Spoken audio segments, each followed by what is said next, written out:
ஸ்ரீ குருப்யோ நமஹ. தெய்வத்தின் குரல், 4ஆம் பகுதி, 30வது தலைப்பு.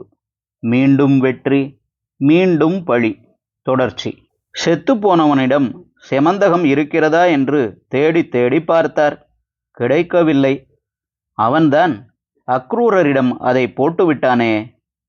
கீதையில் பகவான் தன்னை பற்றி வேதாகம் சமதீதானி வர்த்தமானானி ச அர்ஜுன பவிஷ்யானி ச பூதானி மாம் து வேதன கச்சன என்று சொல்லிக் கொள்கிறார். அதாவது, அர்ஜுனா, இறந்த காலம், நிகழ்காலம், எதிர்காலம் எல்லாவற்றிலும் நடக்கும் சமாச்சாரங்கள் எனக்கு தெரியும். ஆனால் என்னைத்தான் எவராலும் தெரிந்து கொள்ள முடியாது என்று சொல்லிக் கொள்கிறார். அப்படிப்பட்ட சர்வஜர்தான் சததன்வாவிடம் மணி இருப்பதாக நினைத்து துரத்திய மாதிரியே ஆட்டம் போட்டிருக்கிறார். அண்ணாவையும் இந்த அபிப்பிராயத்தை சொல்லித்தான் அழைத்து வந்தார். இன்னொரு அவதாரமான அவரும் தம்பிக்கு ஏற்கவே தமக்கும் ஞான திருஷ்டி இல்லாத மாதிரி காட்டிக்கொண்டு அத்தனை தூரம் கூட வந்தார். ஊராரிடம் மித்யாபவாதப்பட்டது போதாது, சொந்த தமையனாரிடமும் அபவாதப்பட்டு மனுஷ்ய வாழ்க்கையில் அடி உதைகளை நன்றாக வாங்கிக் கொள்ள வேண்டுமென்றே சுவாமி மாய விளையாட்டு பண்ணினார் போல இருக்கிறது. சததன்வாவை வதம் செய்துவிட்டு ரதத்துக்கு திரும்பியவர், அண்ணா, அவனை கொன்றுவிட்டேன், ஆனால் மணியை அவனிடம் காணவில்லை என்றார்.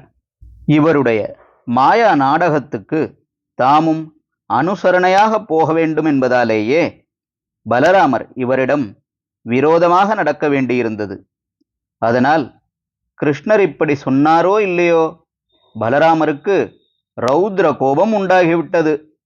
டேய் கிருஷ்ணா, நீ எப்போதும் கபடியாகத்தான் இருந்திருக்கிறாய். இப்போதும் மணியை நான் எங்கே கேட்டு விடுவேனோ என்றுதான் கபடம் பண்ணுகிறாய். அதை எங்கேயோ ஒழித்து வைத்து கொண்டே நீ கதை அளக்கிறாய் என்பதில் எனக்கு கொஞ்சம் கூட சம்சயமில்லை. உன்னை பந்து என்று சொல்லிக்கொண்டு சகவாசம் பண்ணுவதே யோக்கியர்களுக்கு முடியாத காரியம் என்றெல்லாம் வாயில் வந்தபடி திட்ட ஆரம்பித்து விட்டார். பூர்ணாவதாரமாக வந்த பரமபுருஷன் சொந்த பிராதாவிடம் இப்படிப்பட்ட நிந்தனையை வாங்கிக் கொண்டும் பொறுமை இழக்காமல், பணிவு குறையாமல், அண்ணா, நீங்கள் என்னை இப்படி சந்தேகிக்க கூடாது. நான் சொல்வது சத்தியம். வேண்டுமானால் நீங்களே என்னை சோதித்து பார்த்து கொள்ளுங்கள் என்று தழைந்து கேட்டுக்கொண்டார். பலராமருக்கோ கோபம் வந்துவிட்டால் லேசில் தனியாது. எதிர்வாதமே அவருடைய மனசில் அப்போது ஏறாது. ஆனபடியால் கிருஷ்ணர் எத்தனை சொல்லியும் அவர் கன்வின்ஸ் ஆகவில்லை. உன்னை சோதனை போட்டு என்ன பிரயோஜனம்? நீ இந்திரஜாலமும் செய்யக்கூடியவன்.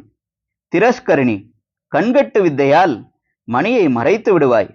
போடா போ, இனிமேல் உன் மூஞ்சியில் நான் முழிக்க மாட்டேன் என்று சத்தம் போட்டுவிட்டு கிருஷ்ணரோடு துவாரகைக்கு திரும்பாமல் அங்கிருந்தே விதேக ராஜ்யத்துக்கு போய்விட்டார்.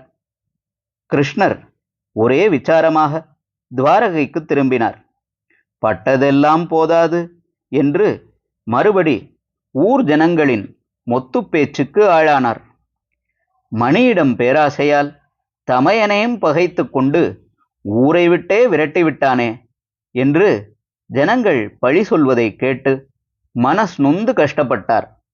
சாதாரணமாகவே ஜனங்களின் குணம் ஒருத்தரிடம் உள்ள நல்லதற்காக கொண்டாடுவதை விட அவன் என்ன தப்பு பண்ணியிருக்கக்கூடும் என்று பார்த்து அதற்காக கண்டனம் பண்ணுவதுதான். நம்மிலே பேப்பர் படிக்கிறவர்கள், பொது விஷயம் பேசுபவர்கள் கூட அவரவருடைய அபிமான தலைவர்களை புகழ்வதை விட பிடிக்காத மற்ற கட்சிக்காரர்களை காரசாரமாக விமர்சிப்பதில் தானே அதிக ருச்சி காட்டுகிறோம். திட்டி பேசுவதில் இன்றைய ஜனங்களுக்குள்ள ஈடுபாடு என்றைக்குமே இருந்திருக்கிறது என்று இந்த புராணக் கதையிலிருந்து தெரிகிறது. ஹரஹர சங்கர ஜெய ஜெய சங்கர தெய்வத்தின் குரல் மேலும் ஒலிக்கும்.